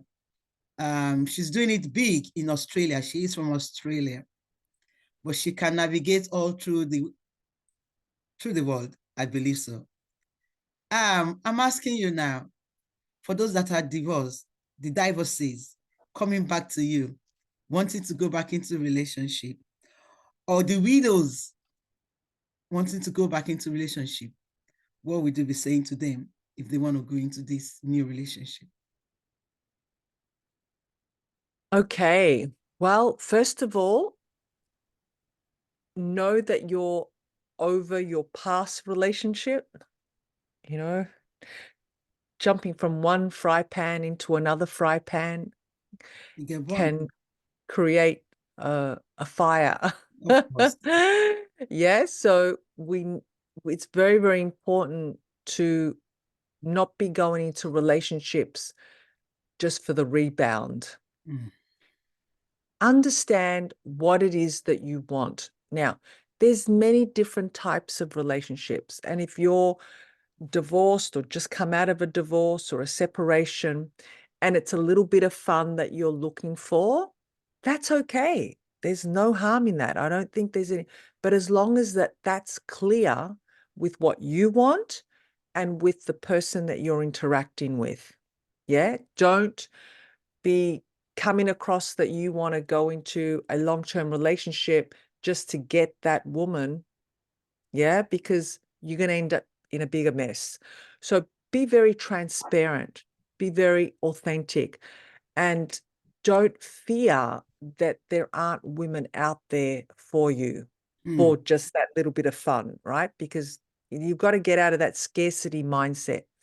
The same thing goes for someone that wants to, you know, feels they're ready to move on. They've done the work on themselves. They can quite comfortably talk about their ex without getting triggered. That's when you know you've really done the work.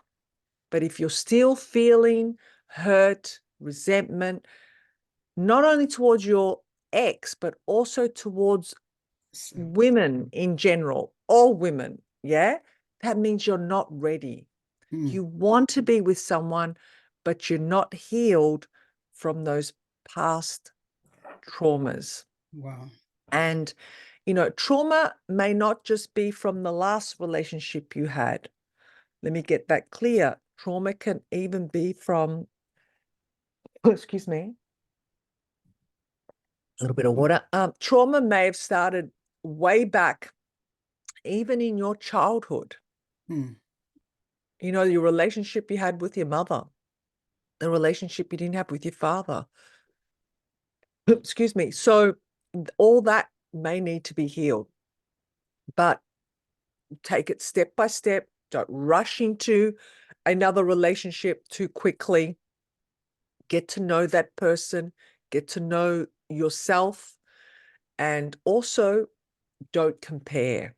That's another big one, because so often we can go into relationships comparing that person isn't like, you know, the last person, which she left you and that was the love of your life, and you're trying to search for another replica, duplicate of that other person that you Thank you very much, Stephanie. broke away from. Thank you very much, Stephanie. I was going to ask Stephanie the last question, but I think she's moved now, because I know she deals a lot with, she's an advocate for survivors of domestic violence.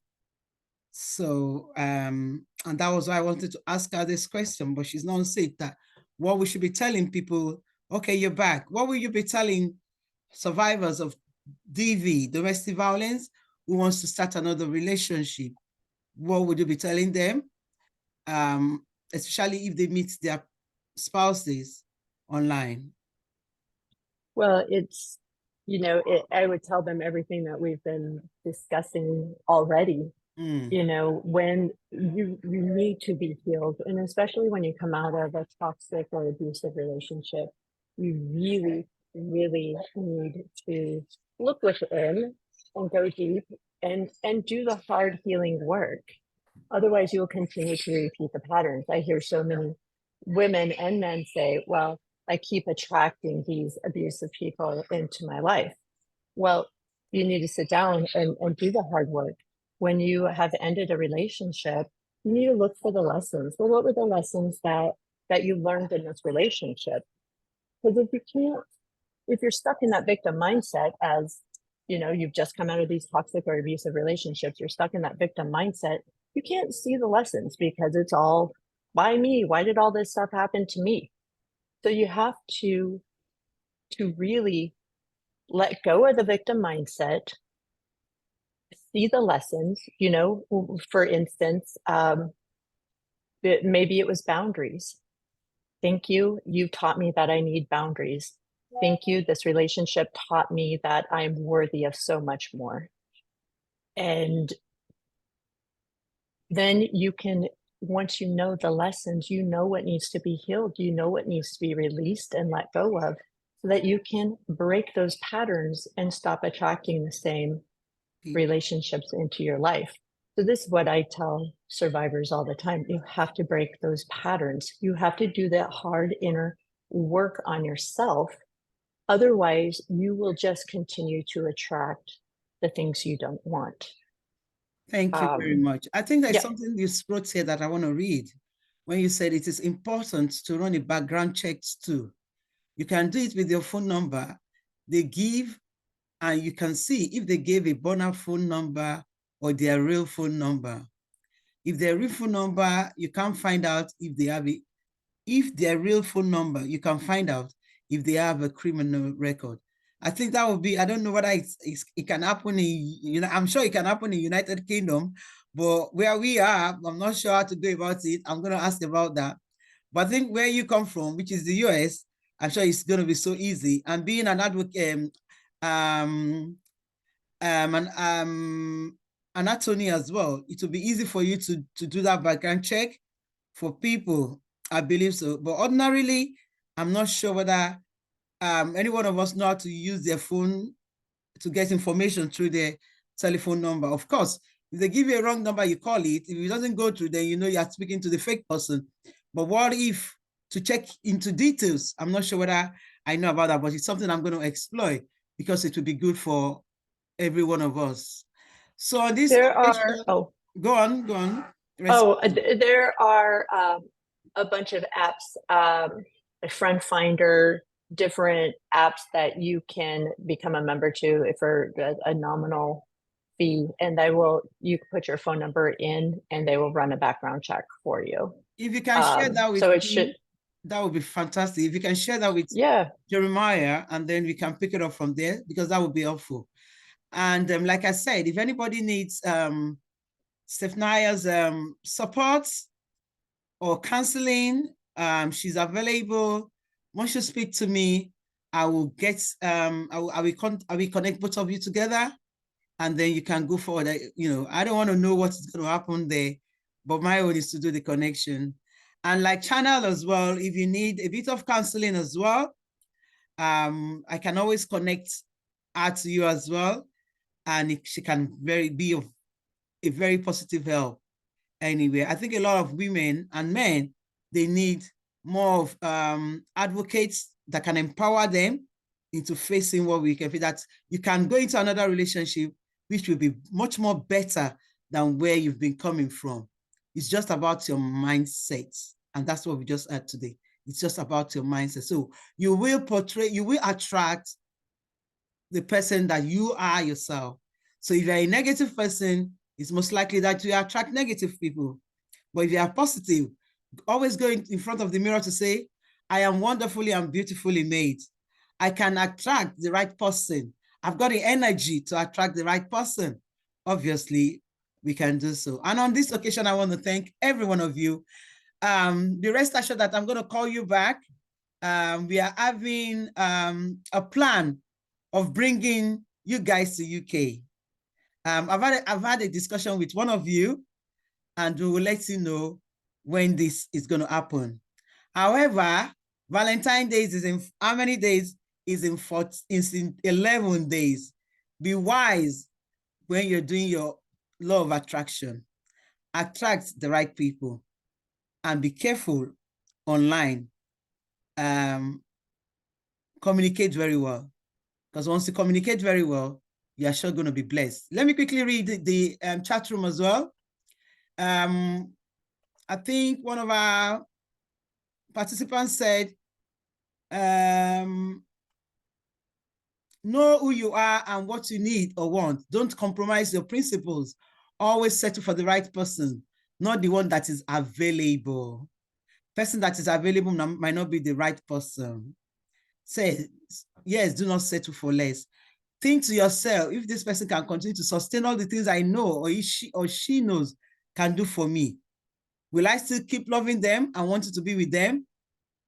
Peradventure, whatever you discussed didn't go through. For the people that are afraid or fearful, we are stronger than we think. We just have to get our thoughts right and know that we have the ability to get it right. It is God-given. Do not focus on negative. Just be confident and know that this is doable. So they thank you all as speakers. Thank you. And I'm thanking you awesomely for coming. I know it's been a terrible time. For some, it's in the midnight. If I'm getting it right. Stephanie, it's midnight in your place, isn't it? What's the time? Actually, it's actually 3 a.m. in the morning now. You can see. Oh, wow. Can you please give her a round of applause for being able to come in and support us? Because it's just awesome. Thank you so much for coming. And I know it's early in the morning for Chanel and Stephanie in America. Thank you so much for joining us. And I know that when we call you next, you will be available to come and support. Come, let's reason together. We appreciate you. We love you. And don't worry, we're still going to work. Positive attract positive vibes. Exactly. Thank you so much. And on this occasion, I want to say, when we come back in 2 weeks' time, looking at another area of discussion as it affects relationship, I want to say, ciao. I think by that time, it will have been Valentine. For every one of us, let's do it with wisdom. Let's do it with wisdom. I can't say more than that. Once you do it with wisdom and you know yourself, you know your personality, you will always attract the right person. So on this occasion, thank you very much, and have a blessed day for those that are just starting their day. For us here, we will enjoy the rest of our day, and we'll see you in 2 weeks' time. When we have another topic, we expect you to come in and support this program. We will send you an invite, and hopefully we will see you around. Thank you, everyone. Those that have joined me today, I really want to appreciate everyone. I thank you for the patience that you spend with me in listening to all our guest speakers. And I believe that you must have learned 1 or 2 things to support. For everyone that are looking into going into a relationship, this is it. There's always a room for you to go into another one once you have a good mindset. For all those ones that are online, watching, waiting, hearing us, thank you so much. Love is in the air. You can never miss it if you have the right mindset. Everyone, I thank you. Take care. Bye. And I'll see you in 2 weeks' time. Bye.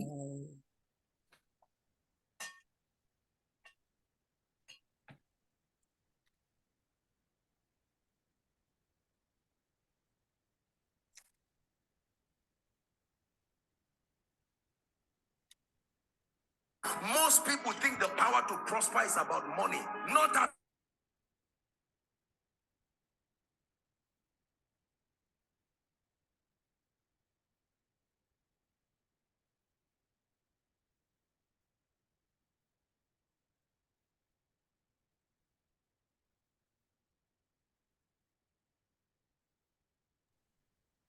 Ciao. Bye.